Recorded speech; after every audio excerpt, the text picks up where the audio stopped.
Pra ku patën 3 fitore, një humbje për një nisje të... Është hera e dytë që i ndonë rrugët. Brenda 11 muajve, Drenica ndërpreu 2 herë bashkëpunimin me trajnerin Bylbyl Sokolin. Këtë herë, si duket, e kanë seriozisht ndarjen 2 palët. Pavarësisht se Sokoli ishte në detyrë të mërkurën në fitoren ndaj Prizrenit në Kupën e Kosovës. Por si duket, kjo është hera e fundit për të që ishte në storin e ekipet nga Skanderaj.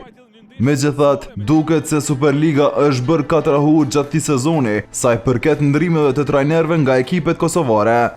Sokoli ishte trajneri 9 nga 8 skuadra që brenda 15 xhirove i kanë larguar nga detyra.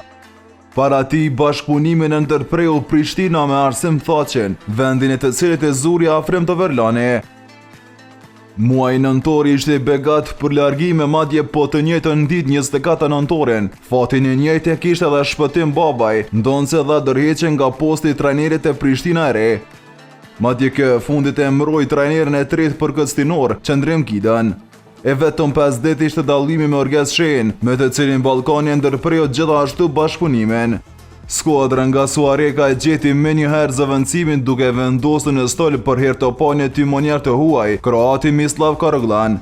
Largimet nuk u ndalën pasi në fillim të këtij muaji, Dugaxhini ishte që mbeti pa trajner me Ismet Munishin që i ndon rrugët.